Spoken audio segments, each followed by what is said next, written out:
Harlem, New York, November 1963. It's often said that in Harlem there are two laws. One is the white law, written in thick books at City Hall, enforced by patrolling policemen with batons and pistols. And the second is the law of Ellsworth Bumpy Johnson.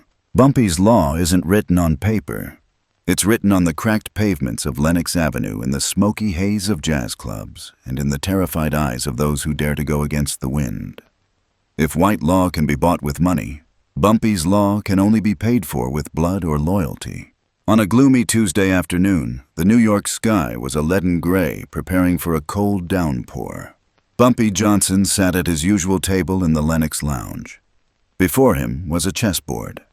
His opponent was none other than Nat Pettigrew, his trusted right-hand man. Bumpy held the white pawn, twirling it gently in his long, slender, yet steel-like fingers. He loved chess, not because it was a game, but because it was the perfect mirror of his life, protecting the king, sacrificing pawns, and most importantly, always seeing 3 moves ahead of his opponent.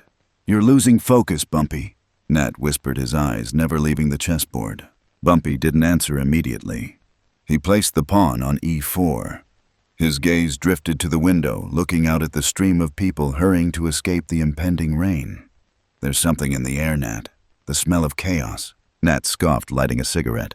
"Just the rain, boss." But Bumpy wasn't wrong. 6 blocks away at Goldberg's jewelry store on 125th Street, the chaos wasn't just a smell. It was a storm brewing.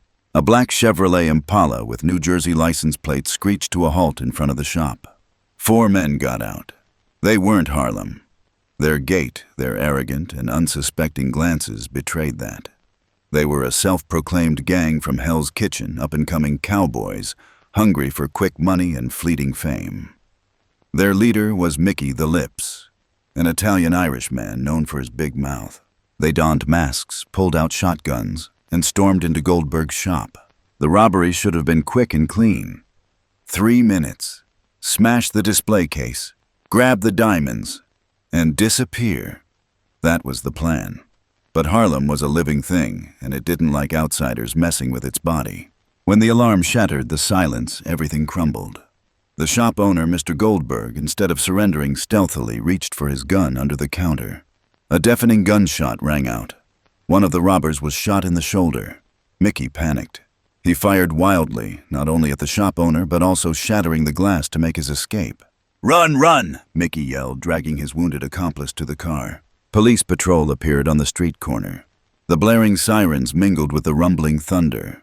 The Impala sped swerving wildly on the busy Route 125. To block the police, Mickey and the man in the back seat pointed their guns out the window, firing indiscriminately behind them. They weren't aiming at the police. They were just shooting to create fear. They were shooting at the crowd.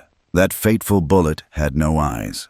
It whizzed through the air, flew over the shoulder of a newspaper vendor, grazed a traffic light pole, and lodged itself in the left chest of a 10-year-old girl sheltering from the rain under the awning of a bakery. The girl fell, her hand still clutching the bag of candy she had just bought. The white dress was quickly stained crimson with fresh blood. It was Elise, Bumpy Johnson's only granddaughter, the child he loved more than his own life, the only child who could make the Godfather of Harlem truly smile. The crowd on the street screamed in panic. The robber's car disappeared into the rain, leaving behind a deathly silence that began to spread from Elise's pool of blood. A silence more terrifying than gunshots. Because the people of Harlem knew someone had just awakened a demon. Back at Lenox Lounge, the chess game wasn't over yet. The lounge door burst open violently. A low-ranking henchman, soaking wet, rushed in his face, pale. He gasped for breath, looked around, then his gaze settled on a table in the corner. He didn't dare approach. Bumpy noticed the abnormality immediately. He didn't turn around, but his hand holding the chess piece froze in midair. The atmosphere in the cafe seemed to turn to stone. The jazz music also seemed out of tune. "Speak!" Bumpy's voice rang out deep and cold, devoid of emotion. The henchman swallowed hard, his voice trembling as if about to cry, "Sir, it's Elise. There was a robbery. They were shooting wildly. She—" "How is she?" Nat Pettigrew jumped to his feet, his chair crashing to the floor. "She's in Harlem Hospital. The doctor says her condition is critical." The thunder outside roared, shaking the glass. But inside the Lenox Lounge, no one dared breathe. All eyes were on Bumpy Johnson. They were expecting a fit of rage. They were expecting Bumpy to overturn the table, to yell, to pull out a gun and blast the ceiling.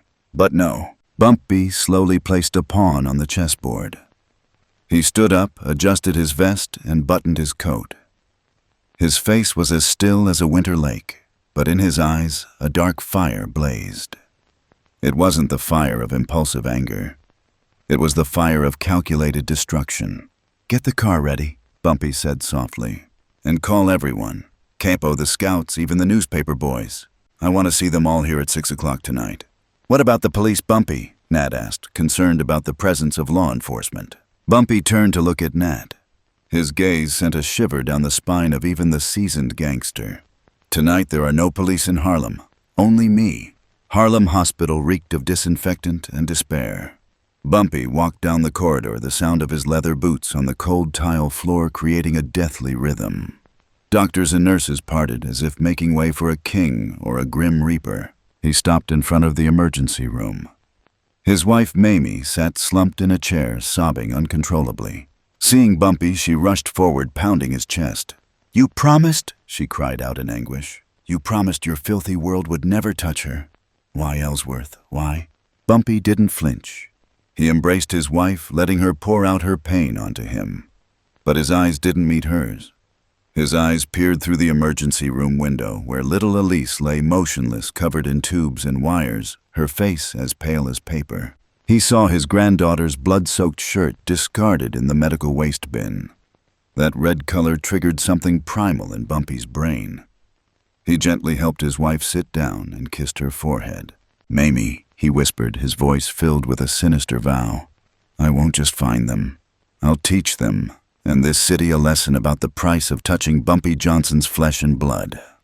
I promise you, when Elise wakes up, the world outside that window will be cleaner." He turned and walked away.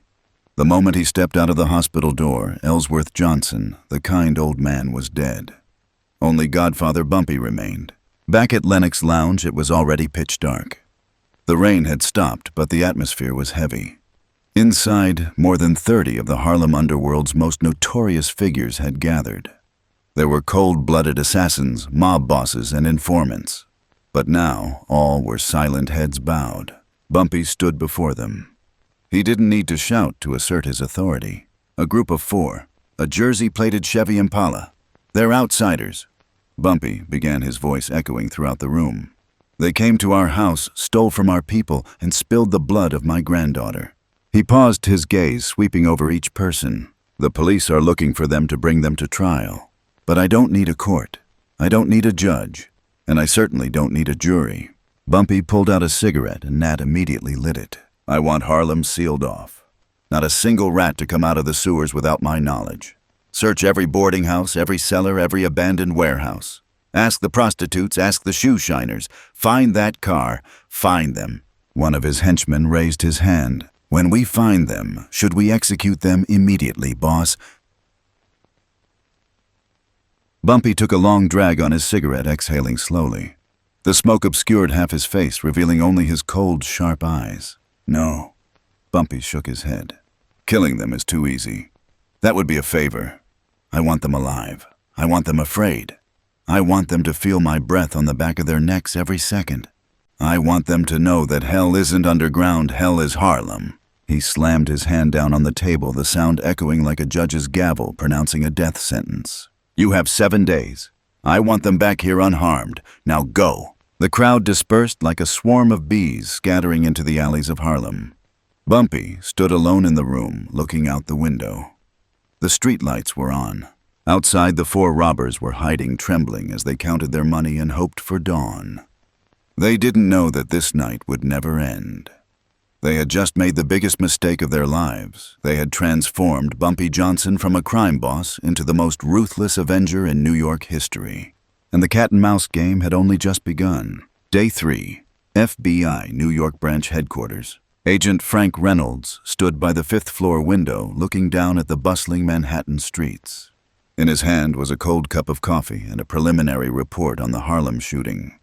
Reynolds was a seasoned hunter, his hair graying, and his face etched with the weariness of decades of confronting organized crime. For Reynolds, Harlem was a thorn in his side, and Bumpy Johnson was the festering sore at the center of that thorn. For the past 5 years, Reynolds had tried everything to get Bumpy imprisoned, wiretapping, planting spies, even fabricating evidence. But Bumpy was as slippery as an eel dipped in oil. "Boss," a young agent entered, interrupting Reynolds' thoughts. "The New York Police Department, NYPD, is causing chaos in Harlem. They're blocking intersections, checking every car. They want to catch the gold shop robbers to appease public opinion." Reynolds chuckled, tossing the file down on the table. "Those cops are just a bunch of flies. They make noise, but they don't solve anything. The problem isn't the gang." "What do you mean?" "The problem is Bumpy Johnson." Reynolds turned his eyes sharp. His niece was shot. Bumpy is injured, and a wounded beast is the most dangerous beast. If the NYPD catches the gang first, Bumpy will lose his chance for revenge. He'll go berserk and turn Harlem into a battlefield to get them back. We can't let a gang war break out right before the election. Reynolds' desk phone rang. A long, monotonous ring. He picked it up. Reynolds speaking. There was a few seconds of silence on the other end. Then a deep, polite voice, yet one that carried immense weight, rang out. "Good morning, Agent Reynolds. I hear you're looking for a promotion." Resin recognized the voice instantly.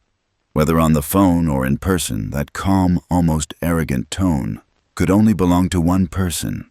"Ellsworth Johnson," Reynolds hissed through clenched teeth. "I'm heading down to Harlem to find you.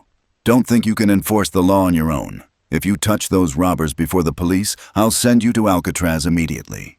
On the other end of the line, Bumpy chuckled softly. A dry, guttural laugh. "Don't be so hasty, Frank. You want to catch criminals, fine. But are those 4 petty robbers worth your time? Or would you prefer a bigger fish? An Italian shark?" Razan froze.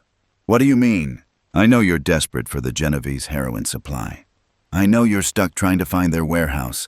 I have the address, I have the records, and I have the delivery schedule." The FBI office suddenly became stifling. Reynolds knew this was a devilish offer. Bumpy was selling out his competitor, the Italian Mafia, for something. "What's the price?" Reynolds asked, his voice lowered. 48 hours, Bumpy said curtly. "Tell the NYPD to back down. Turn off the sirens. Leave Harlem quiet for 2 days. You have the Italians. I have my privacy." "You intend to kill them," Reynolds asserted. "I'm a law-abiding citizen, Frank. I just want to ensure justice is served in the most effective way. You have an hour to think. Pier 4, I'll wait." A long beep echoed. Pier number 4, Hudson River. A light drizzle still fell. Bumpy Johnson leaned against his sleek black Lincoln Continental, his overcoat billowing in the cold river breeze. He stood alone without bodyguards. That was his way of projecting absolute confidence. A patrol car screeched to a halt 10 meters away. Frank Reynolds stepped out, his hand resting lightly on the butt of his rifle at his side. 2 men representing 2 opposing worlds stood facing each other amidst the lapping waves against the pier. "You know I could arrest you right now for obstruction of justice," Reynolds began, "and you would lose your only chance to destroy the Genovese family." Bumpy replied calmly, offering a brown envelope. "Inside is the location of a secret warehouse in the Bronx and the delivery schedule for tonight. Enough to send at least 3 drug lords to jail. A major victory for the FBI." Razonder looked at the envelope, then at Bumpy.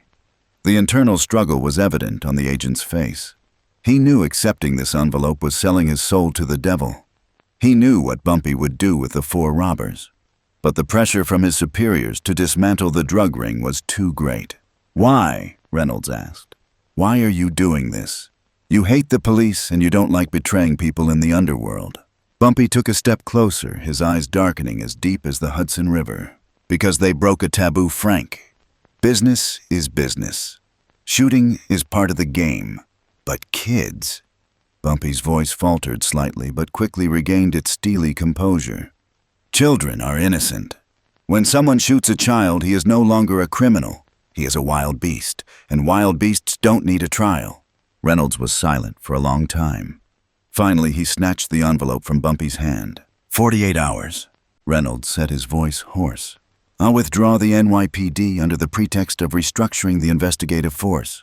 But I warn you, Bumpy, if after 48 hours I see dead bodies scattered all over the streets, I'll come back and flatten your Lenox lounge. There won't be any dead bodies on the streets, Frank.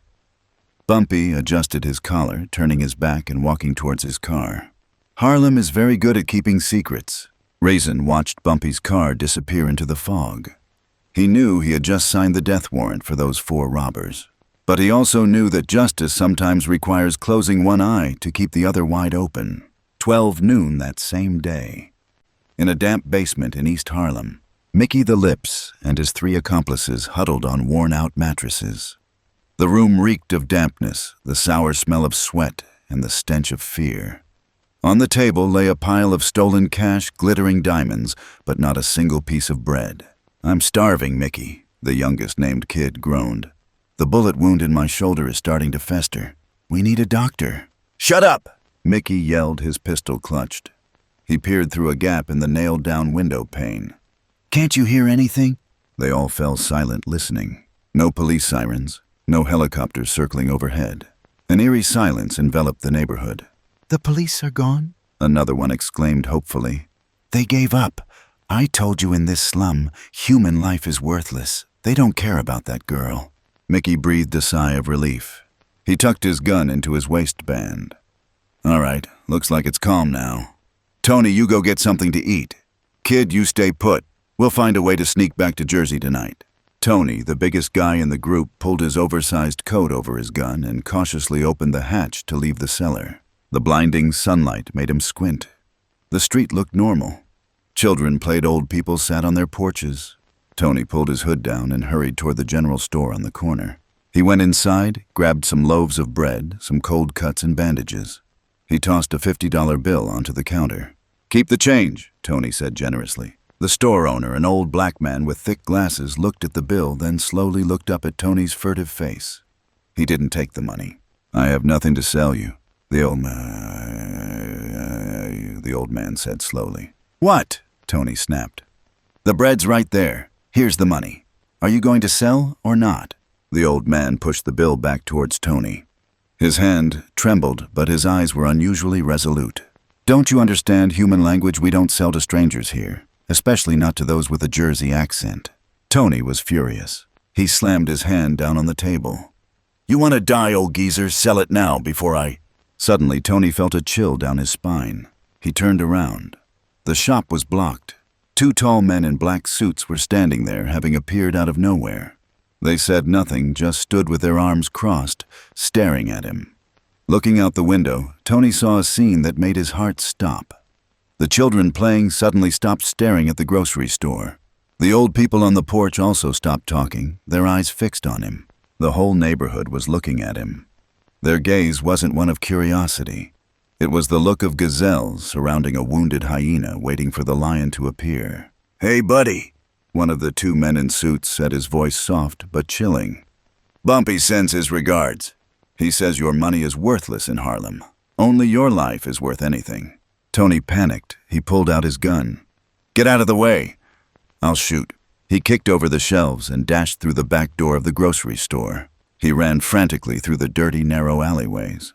He thought he had escaped, but he didn't know that he was running into a trap. Every turn he took was watched by eyes. Newspaper vendors, housewives, pimps, all were Bumpy's eyes and ears. Tony ran to the basement breathless, his face pale. He pounded on the door. "Mickey, open the door. Open the door quickly." Mickey opened the door and dragged Tony inside. "What the hell, the police?" "No, it's worse than the police." Tony trembled, collapsing to the floor, tears streaming down his face from sheer terror. "The police are gone because they gave way. It's Bumpy Johnson. He's everywhere. The whole of Harlem is hunting us. We can't buy food, we can't drive, we can't hide." Mickey's face darkened. Now he understood that the silence outside wasn't peace. It was the calm before the storm. He peeked through the crack in the door. It was getting dark, and in the darkness, the streetlights began to come on, but there were no people around. Only sleek black cars began to slowly circle the neighborhood like sharks circling their prey. Bumpy Johnson didn't need to attack immediately. He was tightening the noose. He wanted them hungry, exhausted and terrified before he delivered the decisive blow. In the dark cellar, the four robbers began to feel a chill, not from the weather, but from the invisible death sentence hanging over their heads. Day 4. Dawn never came. In the damp basement of East Harlem, the concept of time had become meaningless. The wooden planks blocking out the windows prevented any sunlight from entering, turning the room into a dark, suffocating box. But the most terrifying thing wasn't the darkness. It was the smell. It was a disgusting mixture of garbage, uncleaned urine, and most pungent of all rotting flesh. Kid, the youngest robber, lay delirious on the mattress. The bullet wound in his shoulder, which could have been easily treated at a hospital, was now severely infected. The skin around the wound had turned a dark purple, oozing foul-smelling yellow pus. He groaned intermittently, calling out his mother's name in his ragged fever. "Please," Kid whispered, tears streaming down his gaunt face. "Mickey, it hurts so much. Just finish me off." Mickey, the lips, sat huddled in the corner of the room, pistol in hand, his eyes dark with exhaustion from 3 sleepless nights. He looked at Kid not with pity, but with disgust and rage. Kid's groans were like a drill piercing his taut guitar-stringed nerves. "Shut up," Mickey hissed. "If you utter another groan, I'll blow your throat out." Tony and Vinny, the fourth member of the group, sat opposite, exchanging anxious glances. They were hungry. A gnawing hunger. For 3 days, they had only shared a few stale scraps of bread. Bumpy Johnson had done exactly as he threatened, cut off all supplies. The building's water supply had been shut off. The electricity had been cut off. "We'll die of thirst here, Mickey," Vinny said, her voice hoarse. "I'm going outside. I'd rather be caught by the police than slowly die in this toilet." "If you step out the door, you're dead," Mickey snarled. "Didn't you see Tony yesterday? Bumpy's waiting outside. He wants us out." Suddenly, a strange noise came from the front door. Knock, knock, knock. All four jumped. Mickey pointed his gun at the door, his hand trembling. Tony grabbed his rusty knife. The silence was so profound they could hear their own heartbeats. "Who's there?" Mickey shouted. There was no answer, only the sound of light footsteps leaving. After 5 minutes of tense waiting, Vinny cautiously approached, peeking through the door. There was no one there. On the steps lay a black leather bag and a piece of paper. Vinny brought the bag inside. They all gathered around.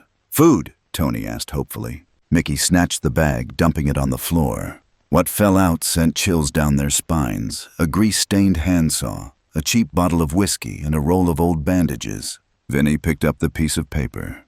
It contained only a single neatly written line in the elegant purple ink, typical of gentlemen. "I am not stingy. I am giving you the tools. Save the boy, or let him rot.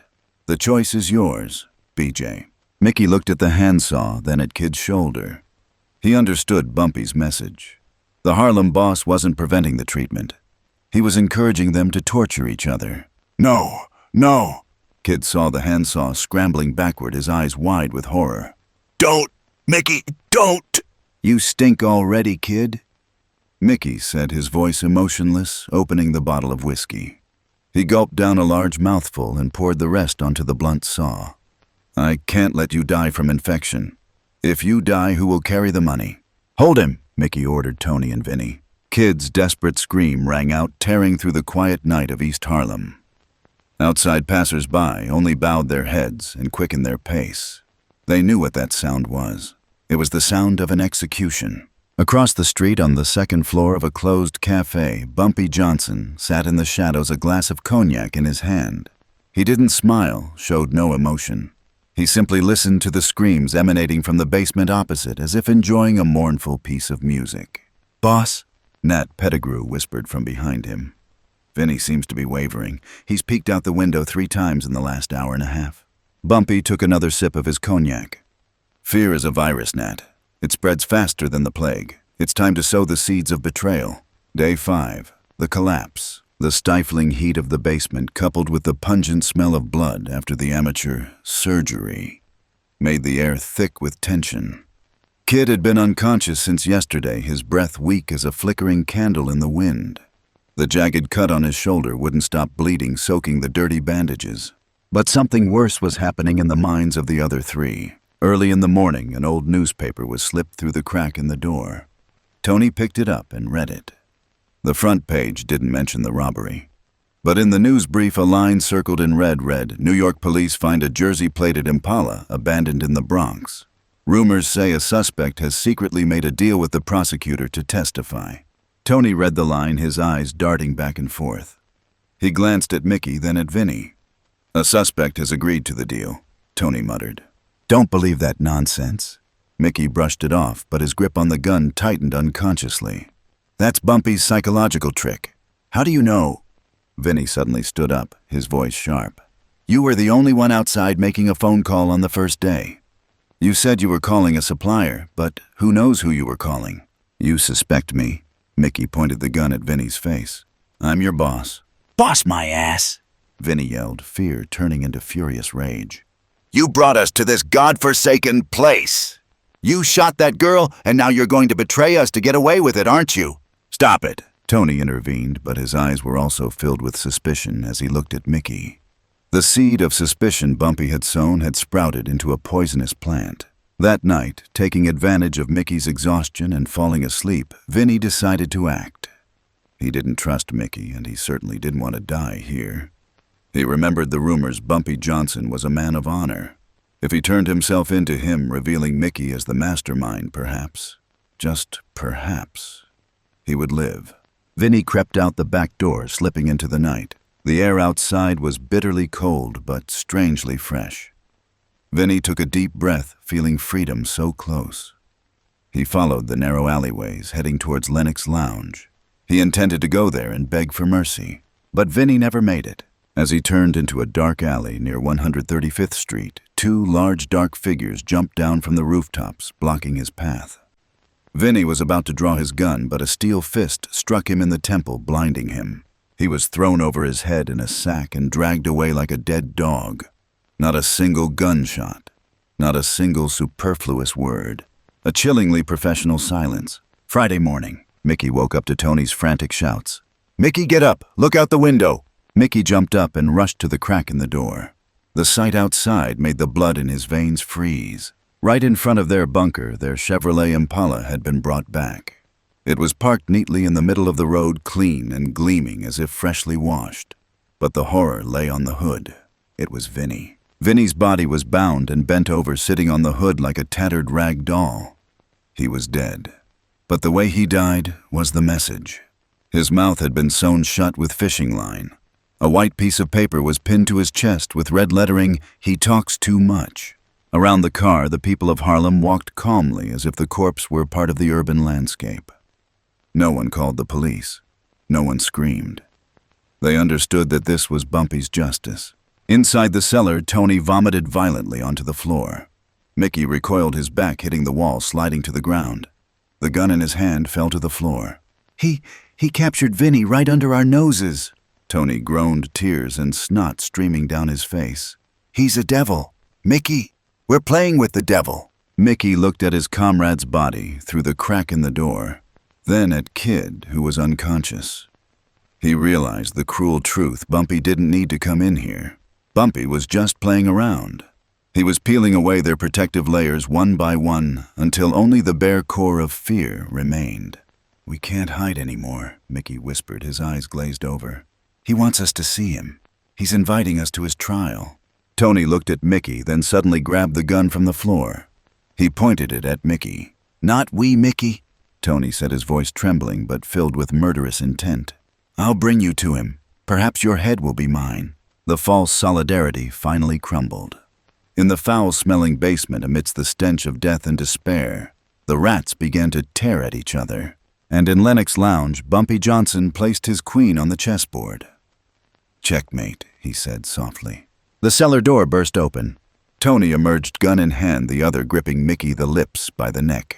Both looked like ghosts emerging from hell, unkempt beards, tattered clothes, and bloodshot eyes of madmen. "I brought him out," Tony yelled, his voice cracking in the cold wind. "Bumpy, can you hear me? I brought this bastard out for you. I have nothing to do with this. Let me go." Mickey didn't struggle. He gave up. Physical and mental exhaustion had drained all will to resist. He shuffled barefoot across the cold pavement, his head bowed. There was no reply from Bumpy, but Harlem did. From windows, from alleyways, from cafes, hundreds of people began to emerge. Men, women, old people. They were unarmed.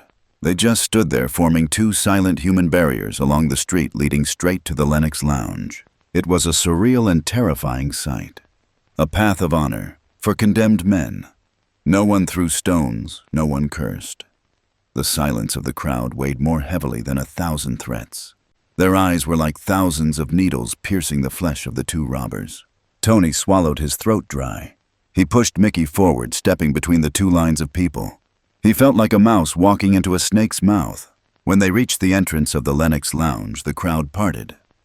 Nat Pettigrew stood there, arms crossed beside him, Big Sam, the giant bodyguard with a face covered in scars. "Put down your gun," Nat said softly. Tony trembled as he threw his gun to the ground. The sound of metal hitting concrete was deafening. Big Sam stepped forward, grabbed both Mickey and Tony by the collar like kittens, and dragged them roughly inside. They weren't taken to the fancy bar area with its warm yellow lights and soothing jazz music. Instead, they were pulled through the kitchen down a narrow, dark staircase leading to the basement, known as Bumpy Johnson's Judgment Room. The basement was vast with bare, damp brick walls. In the middle of the room was only a simple wooden table and a high-backed chair. A single incandescent light bulb hung from the ceiling, swaying gently, creating dancing patches of light and shadow on the stained floor. Perhaps machine oil, or maybe old blood. Bumpy Johnson was sitting there. He wasn't wearing his usual elegant suit. He was just wearing a white shirt with rolled-up sleeves revealing his muscular arms. He wasn't holding a gun, but a thick, old, leather-bound book. He read intently, seemingly oblivious to the presence of the two enemies who had just been thrown to the floor before him.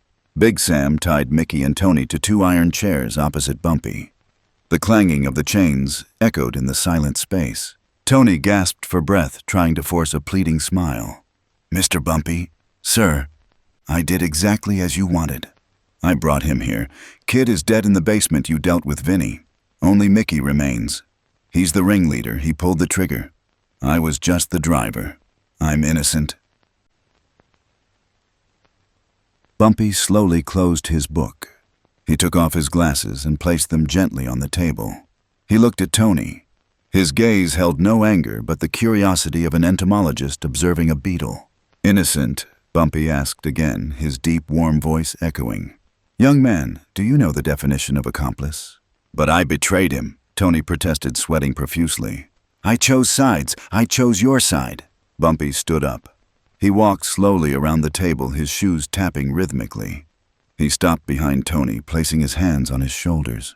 Tony shuddered, his body stiffening. "Here in Harlem," Bumpy whispered in Tony's ear, "we value loyalty above all else. An enemy who dares to shoot at me, I can respect him for his foolish bravery. But someone who betrays their brothers to save their own dog's life, that person is more despicable than garbage."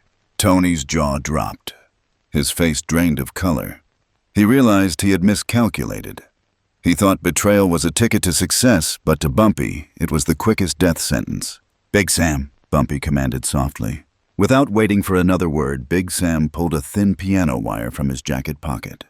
The giant looped the rope around Tony's neck. "No, you promised, Tony's plea was cut short in his throat. Big Sam tightened his grip. Tony's face flushed red, then turned purple. His legs thrashed wildly against the floor, creating final desperate sounds. Bumpy didn't look. He turned to Mickey, the lips. He pulled up a chair and sat down opposite the man who had shot his granddaughter, while Tony's dying cries echoed beside him like a horrifying soundtrack.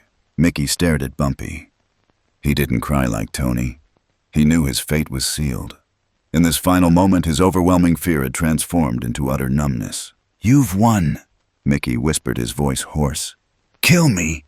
Let this end." Bumpy stared deep into Mickey's eyes. "Kill you," Bumpy sneered. "Death is liberation, Mickey. It's too easy. I don't want you to die. I want you to remember." Tony's body was motionless, slumped in his chair. Big Sam released his grip, wiped the sweat from his forehead, and retreated into the shadows. Bumpy pulled a small, intricately carved wooden box from a drawer. He opened it. Inside wasn't a weapon, but a photograph. A picture of little Elise smiling brightly on her 9th birthday, holding a cake. Bumpy placed the photograph before Mickey. "Look," he commanded. Mickey lowered his head to look. She loved ballet. Bumpy said, his voice suddenly becoming strangely gentle, like a grandfather telling a story about his granddaughter. She dreamed of performing at the Apollo Theater. But your bullet, that bullet pierced her lung. The doctor said even if she survives, she'll never be able to dance like before. Her lungs will be permanently weakened. Bumpy paused, taking a deep breath to suppress the rising rage. You took her legs, Mickey. You took her dream. So by the law of fairness, I have to take something from you. Bumpy nodded to Nat. Nat stepped forward, placing a thick wooden chopping board and a small sledgehammer on the table. Mickey understood. His eyes rolled back. He began thrashing wildly in his chair, shouting incomprehensible sounds.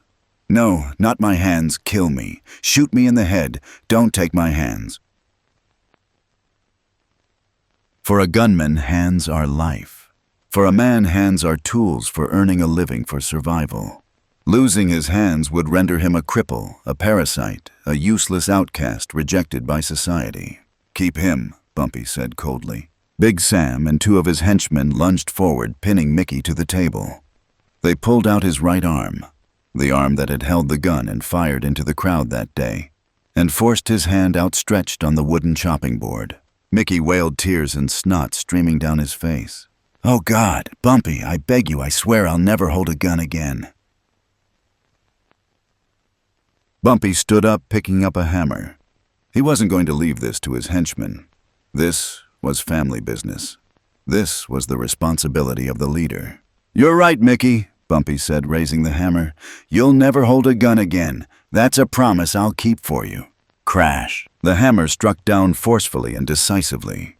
The crisp sound of bones shattering mingled with Mickey's heart-wrenching scream. But Bumpy didn't stop there. That's for your stupidity. Crash. A second blow landed.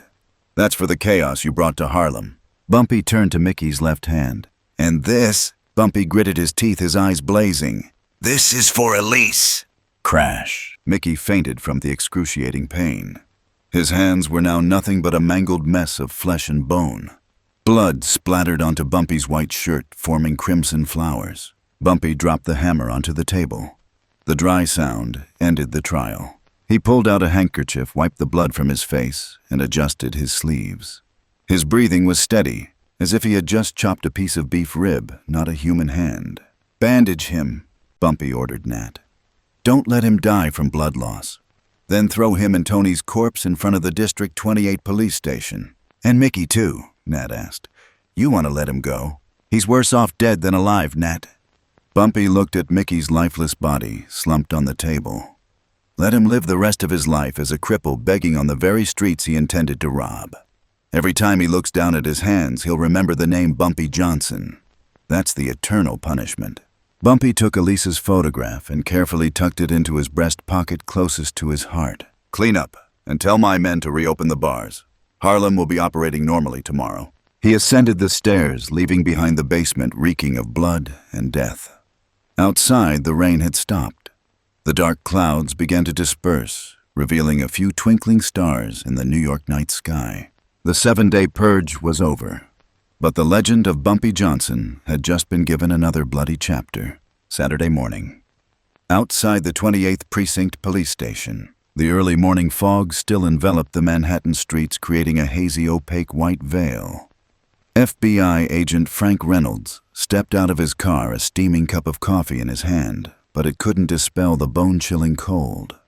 He wasn't there for coffee. He was there because of an anonymous call at 4 a.m. On the cold concrete steps of the police station, a bizarre sight met Reynolds' eyes and those of the officers on duty. 2 packages. A cold corpse, Tony, lay curled up with a purple bruise around his neck, and beside him was a living but unrecognizable creature. Mickey, the lips, knelt, his head slumped against the wall, his arms wrapped in white bandages but soaked with fresh blood, trembling uncontrollably. He mumbled nonsense, his eyes wide open, staring into space. Don't take my hands, Bumpy, please." Reynolds stepped closer, bending down to look at Mickey. He immediately recognized Bumpy Johnson's handiwork. No bullets had lodged in Mickey's head, but his soul had been crushed along with those hands. "Call an ambulance." Reynolds ordered the sheriff, his voice weary. "What about the case file, sir?" the sheriff asked. "How are we going to report this? This is clearly a gang-related killing." Reynolds stood up, looking toward the horizon where the sun was struggling to pierce the thick fog. He felt in his inner jacket pocket where the list of the Genovese family's drug warehouses that Bumpy had given him lay. It was a gold mine for his career. "No," Reynolds said, his voice sharp. "Record in the report, suspect Anthony Tony Russo died due to an internal dispute over the division of assets. Suspect Michael Mickey O'Hara was seriously injured in an accident during the escape. The Goldberg Gold Shop robbery case is closed. Close the file." The police officer stared in astonishment but dared not disobey the order. Raisin watched Mickey being carried into the ambulance. He knew Bumpy had kept his word. He hadn't started a street fight. He had only cleaned up his mess and returned empty corpses to the authorities. "You won this round, Bumpy," Reynolds whispered, tossing his coffee cup into the trash can. "But I'll keep an eye on you." Meanwhile, in Harlem, the tacit lockdown had been lifted. The rolling iron doors of the shops were pulled up with a resounding crash, the sound echoing like the music of everyday life. Trucks carrying goods began rolling into the market again. The smell of toast coffee and cigarette smoke mingled, replacing the fear of the past few days. The people of Harlem came out into the street. They looked at each other, nodding slightly. No one spoke of the black cars patrolling last night. No one mentioned the screams from the basements. But in the eyes of each person, from the shoeshine man to the vegetable vendor, there shone a newfound respect mixed with fear for the man living in the apartment above Lenox Lounge. They understood that the peace they were enjoying this morning had been bought with the blood and cruelty of Bumpy Johnson. He was their monster, the monster that kept other monsters from venturing near. In the bathroom of the apartment, Bumpy stood before the sink. He took off his blood-stained shirt from last night and threw it into the fireplace. He turned the hot water on full blast. Steam rose, fogging the mirror in front of him. Bumpy rubbed his hands together. He used a stiff brush, scrubbing so hard that his hands turned red and burned. He wanted to wash away the smell of blood, the smell of gunpowder, and the feeling of his bones shattering under the sledgehammer. He scrubbed on until Mamie, his wife, gently entered. She said nothing, only wrapped her arms around his waist from behind, resting her head against his back. "It's over, Ellsworth," she whispered. "It's all over." Bumpy stopped. He looked in the mirror at his aged but authoritative face. The killer eyes of last night were gone, replaced by the eyes of a weary husband, a tired grandfather. "I have to go to the hospital," Bumpy said, his voice hoarse. "I promised her." Harlem Hospital, Recovery Room 305. The morning sunlight streamed through the cream-colored curtains, dancing on the polished tile floor. Bouquets of fresh flowers sent from all directions filled a corner of the room. Flowers from businessmen, from pastors, and even from rival gangs wishing to show their respect. But Bumpy paid no attention to them. He only looked at the small bed in the middle of the room. Elise was awake. She lay there, small and fragile, nestled between layers of pristine white blankets. Her face was still pale, but her eyes were wide open, clear as marbles. Bumpy entered the room softly, tiptoeing, as if afraid his footsteps would shatter the peaceful atmosphere. He pulled up a wooden chair and sat down beside the bed. "Grandpa," Elise whispered, her voice weak but warm. The iron heart of the Harlem Godfather, a heart impenetrable by bullets, melted. Bumpy took his granddaughter's small hand, carefully avoiding the IV lines. "Hello, Princess." Bumpy smiled, a rare, gentle smile only Elise had ever seen. "How are you feeling?" "My chest hurts," Elise winced. "But I dreamt of you. I dreamt you chased all the monsters away." Bumpy paused for a second. He leaned down and kissed his granddaughter's forehead, concealing the emotion in his eyes.